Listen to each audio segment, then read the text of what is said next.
Good morning. Welcome to the Ex-Wife Files. Ex-Wife Files. Ex-Wife Files. This is Life's Dream, Life's Dream, Life's Dream, number 36. We look forward to having some fun with you today. All right, let's go. Let's go.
Something you should know before you bring me them vittles. I don't need nothing that don't bleed a little, that's right. It's got to wiggle in the pan, cause I'm a carnivarian, not an animal potato man. Now don't you pick it from a tree, don't dig it out of the ground. I'll eat it if it moves and runs around, alright. Catch it if you can, and you can tell, cook that, no, I'm a potato man. I don't want nothing steamed, I don't want nothing boiled. Bring the bread in the middle and charcoal broil. Alright, I'll keep a cow on hand. And you can tell the cook that I'm the rideable potato man. So when you bring me the steak, be sure to keep the potato, keep the peas and the carrots and the lettuce and tomato. Oh, ick! Cause I'm no vegetarian.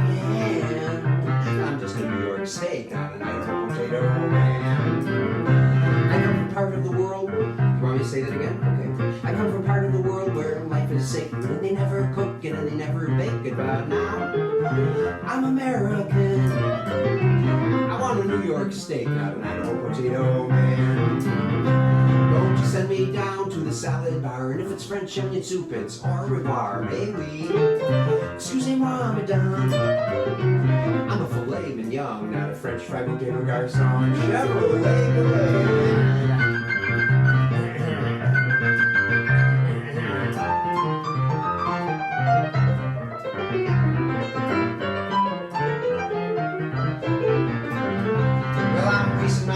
I'm feeding my face, getting animal fat all over the place. Yahoo! Eating all the flesh I can. I'm just a New York steak, not an Idaho potato man. Alright, here we go.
Oh, that was a harmonica. I thought something exploded.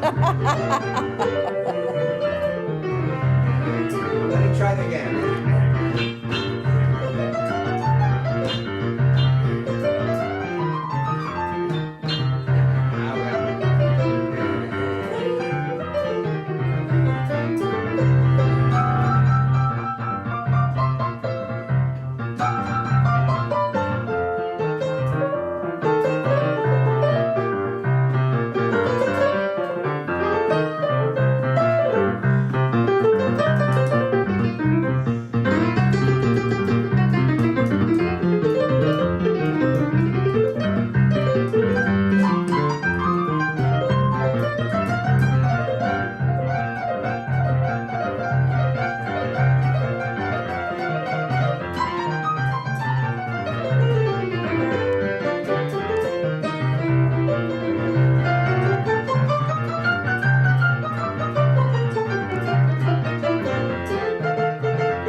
Battle of the Keys. Huh?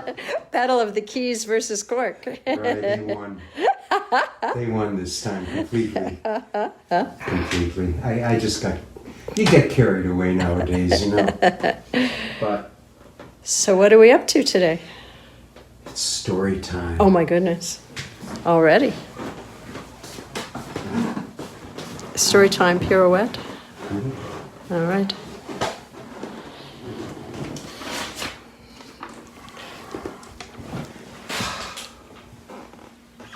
Good morning, everyone. Hi to Steve Kikoen. Hello, everyone. And We're going to get to the comments in a few hours. I go back to the comments. In a few hours, I go back to the comments. I have to remember to speak up. I have to go back to the comments later. I don't answer them while they're going on. So we'll do that in a couple hours because we have other business first. Today's story is less entertainment and more information, more about the challenges of life, inspired by Jacqueline Dixon, Willie Dixon's youngest daughter, who said to me, Corky, you got to talk about politics and current events a little bit. I have no problem doing that. This will be related very much to current events, and it'll be dedicated to John Lewis. And as we go through the crags and crevices of what must be addressed, we will take you out with sweet melodies and meditative tune, followed by a gentle meet and greet on Zoom at corkymusic.com/stream. So if you go to corkymusic.com/stream, at the end of this, miraculously will appear on that webpage all the passwords and codes and ins and outs of getting to our Zoom meet and greet, which will happen 5 minutes after this live stream on Facebook ends. My ex-wife, Sandra Siegel, is Associate Professor of the Chicago School of Professional Psychology. She's our guest speaker today. A certified cognitive behavioral therapist, registered nurse, clinical psychologist. She authored an APA-published book on group therapy with duality-diagnosed individuals. A director of the Inner City Mental Health Center for more than 10 years.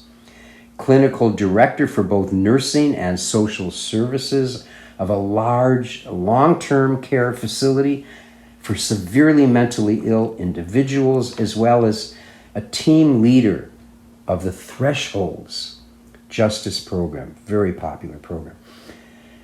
She served as an expert mitigator on death penalty cases for Cook County Public Defender's Office. She's a clinician and a supervisor at the Cook County Jail Women's Justice Program. Since her teens, she's been a hero for people in need, for the homeless, for the downtrodden, and the maltreated. Not to mention animals. Sandra one time had 6 cats and 3 dogs. The singer-songwriter Patrick Garvey had just come out of a bitter divorce where his wife took everything from him, including his dog. He was not happy about that. So when he came to visit his dog and his wife, actually he was coming to just visit his dog. His dog bit him. That's a very sad story. Yes. The next day, he's at the quiet night, and he saw Sandra bring a dog into the quiet night that she had rescued off of Lakeshore Drive. He was wandering around on Lakeshore Drive. And she came to the quiet night while we were performing with Siegel Schwall. And he was inspired to watch all this, to write this song in the state he was in and what he saw. This is what he wrote. He wrote the song Trader from Decatur, which is on our 953 West album. And here's a line from Trader from Decatur. You found a lonesome brown dog walking down along the outer drive. You smothered him with kisses while your man don't have enough to keep alive. So he wrote that. That was about Sandra. So I was with Sandra from about 1966 until 72. So she carries a lot of memories. You know, she went to San Francisco with the Siegel Schwall, just everywhere. She traveled all that time. She was really good friends with Janis Joplin. She used to go shopping with Janis. And she has some amazing stories to tell about San Francisco and other places. Now, Holly calls Sandra her wife-in-law. Right, honey? That's right. So, Sandra is someone who's always been willing to get into trouble. Good trouble. Good trouble. Necessary trouble. To paraphrase John Lewis. So, we're about to introduce you to Sandra, but first I want to tell you, it was 50, it was like, 40 years ago. Yeah, 40 years ago that, I had already been in this apartment for a few years, which I had purchased in 1976.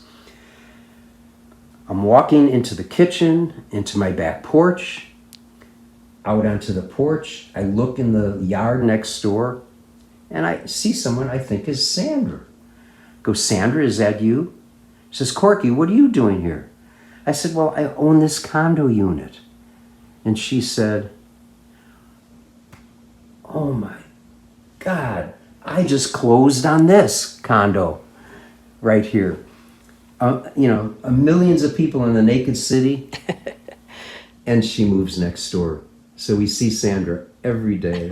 Like I say, Holly calls her her wife-in-law. Anyway, we're going to reenact this experience of me going out onto the porch and seeing Sandra and going, Sandra, is that you? We're going to reenact that, and then Sandra's going to take over. So here we go.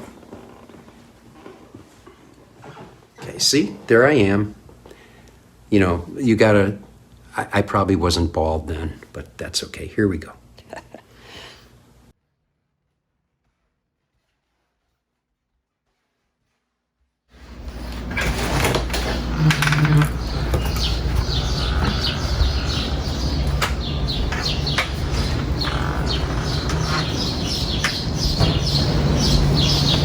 Sandra, is that you? What are you doing here? Huh? What are you doing here? What am I doing here? Yeah. I own this little condo unit. I just bought the one upstairs. You just bought the one upstairs? I just bought the one upstairs. We're neighbors, Unbelievable. man. We're neighbors. Wow. Wonderful. Thank you. That's so funny, Corky. That's really funny. Okay, so I just wanted to start out and say, first of all, thank you, Holly and Corky, for inviting me to do this. I call Holly my wife-in-law, and we are there for each other always, always, and we always will be. And I appreciate both of you from the bottom of my heart. I also want to take 1 minute and say thank you to Bernice and Ellis, your beautiful parents. And Corky, when I was a very young girl, when I met Corky and his parents, Bernice and Ellison, I was lost. I was a lost girl. I had a young child, Donald. He's a grown man now. But if it wasn't for Corpola, that's what we call him sometimes, and Bernice and Ellis, I don't know if I would have been able to accomplish the things I've done in my life, because they gave me courage and believed in me and all of that. So again, I just want to say thank you to you. You may save my life so many times, and I really appreciate it. So, okay. So you've heard it before, but it's called The Unicorn. And this happened in the summer of love. So it happened in 1967 when Corky and I were living in San Francisco. And we had a road manager, Mark Heiser, also lived with us. He was from Chicago, and we had all kind of migrated to San Francisco, where all the musicians, white musicians from Chicago, were now pretty much staying, and people from white people from all across the country were there in this sort of ideal, beautiful place. So, if anyone knows Corky, you know, no drugs, no alcohol, no smoking, you know, and that's the way he was back then. And even though in San Francisco, everyone around us, everyone was doing drugs, and particularly LSD. Okay, it was a very popular drug everywhere around us, the musicians, everybody. So Mark and I, we got curious, you know, we said, let's try this. You know, this should be interesting. Everyone's talking about it. Let's try and drop some acid. We actually did tell Corky, and he was not pleased, but he did agree to come with us to Golden Gate Park while we dropped our acid the first time, okay? So, not having a clue, I'm clueless about any of this.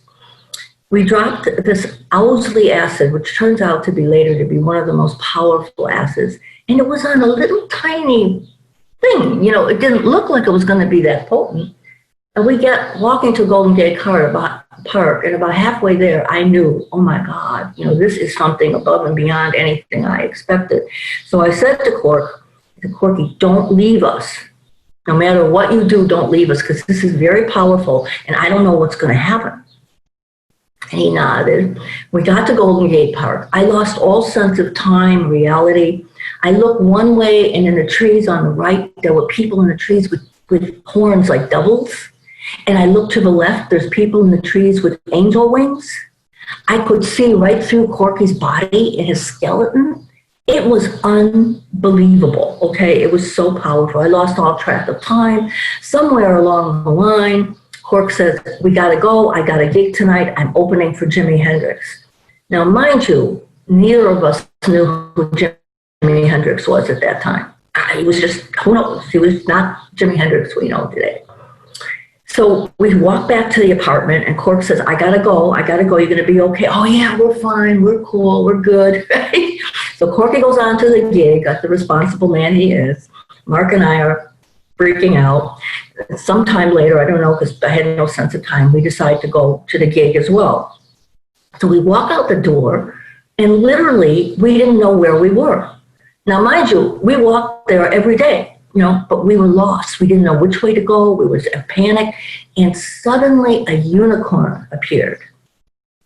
Now, both Mark and I, to this day, remember that unicorn. And he was so nice. He said, come on, I'll take you. So the unicorn took us to the auditorium. And when we got there, Jimi Hendrix was on stage. There was a light show in the back. And there were people like this throughout. It was just packed with people. We walked in, and Jimi Hendrix was playing Purple Haze. He hit a note. And I swear, if I hear that song today, I have a flashback. Corky knows I've had flashbacks. It was a body orgasm, okay? It was unbelievable. It hit me to my soul. And Mark fell on the floor and passed out in this crowd. And so we had to take him. The emergency ambulance came, and they took him to a psychiatric hospital. This is all true. And the next day, I went and picked him up at the hospital. And they referred us to the Haight-Ashbury Clinic, which at the time, now it's a very famous research place, but at the time it was just a little clinic, you know. And they taught me how to talk somebody down from a trip, from a bad trip. And I thought, this is really cool, right? Now, as I went on in my career, I worked primarily with severely mentally ill people, schizophrenia, and people with psychosis. Then 50 years ago, or Haight-Ashbury serves me today in helping people who are freaking out. And it also makes me empathize with what it's like to be psychotic. And only when I was psychotic, I knew why I was psychotic, and I knew it was going to pass. My clients don't know why, and it's not going to pass. But it still gives me a special relationship with them. So for that, I'm forever grateful. And I want to say in closing, thank you, Mr. Owsley, for the trip. Thank you to the Unicorn for the great guidance. Thank you, Corky, for your support, and to Mark for his lifelong friendship, and to Haight-Ashbury for giving me that wonderful first training that has served me through my career.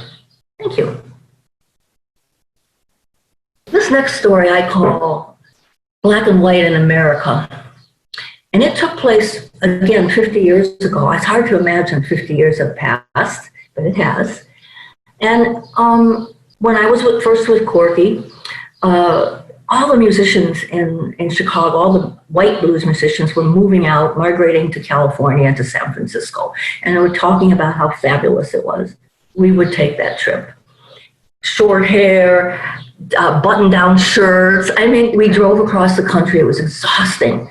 And we got there, and this man comes out, and he has an afro. We'd never seen an afro before, and it was this beautiful afro, and he had jewelry and striped pants and print shirt, and he had the smile that was like, just brought you in, right?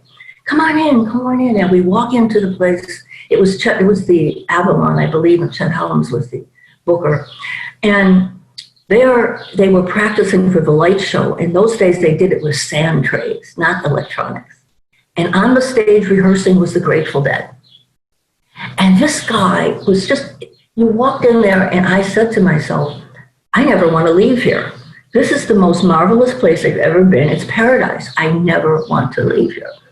But of course we had to go. And we went back and forth to Chicago, and then somewhere down the line, I think it was the Summer of Love as well, right before the Summer of Love, we decided that we're going to try to place our roots there in San Francisco and live there for a while. And then Cork had a new band, and it was mixed. It was Rollo and Sam, and we had 2 black folks and 2 white folks. And we started again, and now I wasn't naive about race. I was young, but prior to meeting Corky, I had a boyfriend, an older black man, a jazz musician, played with Miles Davis, who I didn't know who Miles Davis was either. And I spent some time in Elijah Muhammad's commune in Brooklyn, and I was educated there, when Malcolm X was there, actually. I was educated, but I didn't really get it. You know, I knew, okay, when I don't know about you guys, but at school, I was taught Columbus discovered America. That's what I was taught. How ridiculous is that? It's totally ridiculous, right? But here I got some real history, but I don't know if I really got it, okay? So we started out, and Chicago's a very segregated city, yet it's also a diverse city. We started out on our usual journey in the van, and we got out into the plains, and it's like, there were no black people. I didn't see any black people. We couldn't go in a motel. We couldn't go in a hotel. We couldn't go in a restaurant. So I would have to go in and get the food and bring it out. Or the other thing we did, I'd go in and order the food, or Cork and I would go in and order the food. The band would come in. When the band came in, the restaurant would go silent, like silent. And I would just like knock me off my feet.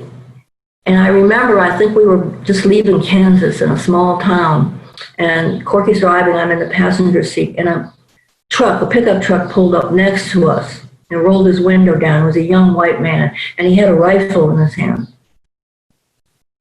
And he said, "Get the f*** out of town." Now, anybody who knows me knows I'm a very loud woman, and I'm a very outspoken woman. But I was terrified. So I said, "Yes, sir." And we got out of town. As we drove to San Francisco, I felt something different. Like that moment, that experience gave me it put everything together for me. So we got back to San Francisco, and of course it was paradise, and I forgot all that. And although we were in the midst of a civil rights movement, Malcolm X had already been executed, assassinated. JFK had been assassinated, so it wasn't innocent times at all. But when you were in San Francisco, you felt like you were in paradise. It just felt different, like it should be. This is the way it should be. So we indulged ourselves there for a while. And then in 1968, April, Dr. Martin Luther King was assassinated. I'll get emotional now. And our city was burning down. And so we said, we got to go home. We got to fight for our city. We can't be here. Even though this is paradise, we have to go home. So we all got in the truck. We left a lot of our belongings behind, and we came home to Chicago. And we moved to Uptown. Corky and I moved to Uptown, which at the time, it's still a little bit like this. But this was a time of deinstitutionalization. So all the mentally ill people from the state hospitals were being dumped in Uptown if they were white. If they were Black, they were dumped on the West Side. So there was lots of mentally ill people, a very poverty-ridden community at the time. And we joined up with a group called the Uptown People's Coalition. What's his name? Chuck Geary. A character beyond belief. White guy, carried a rifle. He was a pig farmer in Kentucky who had moved up here. Look him up. He did a lot of activist work, and we worked as a sister group to the Black Panthers. And so that was my first introduction to fighting for social justice, to fighting for something that I believed in. And 50 years have passed. 50 years. And not that much is different, unfortunately. Not that much is different. I mean, if you look at it, if you just think about slavery and then sharecropping and then chain gangs and now mass incarceration, it's the same thing. It's modern slavery. It's just has a new name and a new look, but it's the same thing. In the 60s, they used to lynch people in the South and have picnics around it, or burn young children alive. And we don't do that anymore, thank goodness. But we also, on a regular, constant basis, watch police murder people in front of us, Black men. So not that much it looks different, but it's the same concept.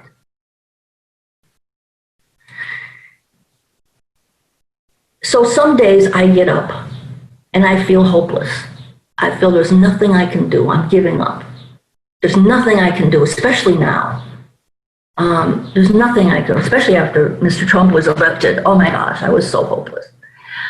But then I pulled something, and I'm going to close it just reading you this short piece by Barack Obama, who I adore, and I look to for encouragement. And this is what he says. I have always believed that hope is that stubborn thing inside us that insists, despite all the evidence in the contrary, that something better awaits us, so long as we have the courage to keep reaching, to help, to keep working, and to keep fighting. So I choose to keep fighting and have hope. So thank you.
animals are in a jungle by the tangleweed.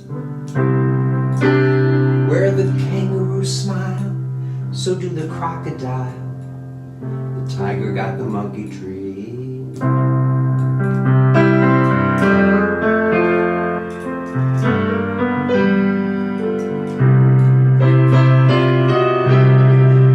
And it is just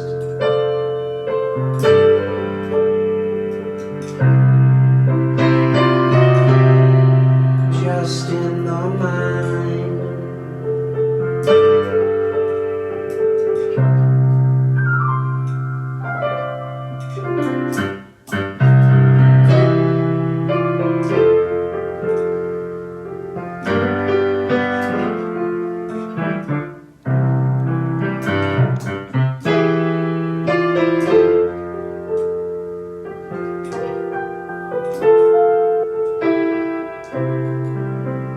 I'd like to sail over sunfish and whale to a garden in the frosty sea, where the sweet waters flow and the islanders know how to be the way they want to be.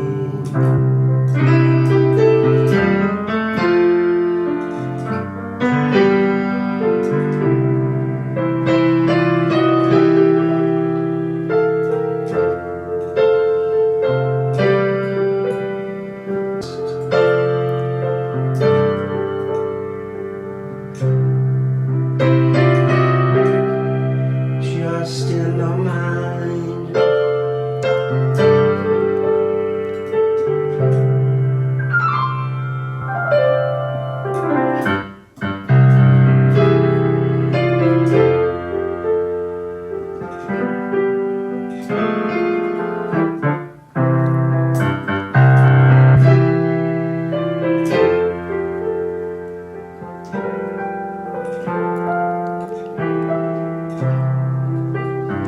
I'd like to go where the cocoa bean grow, the cucarachas dancing in the sun,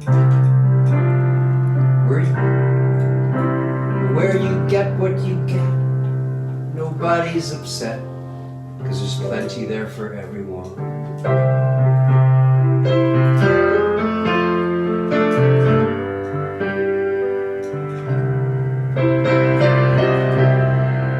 And it is just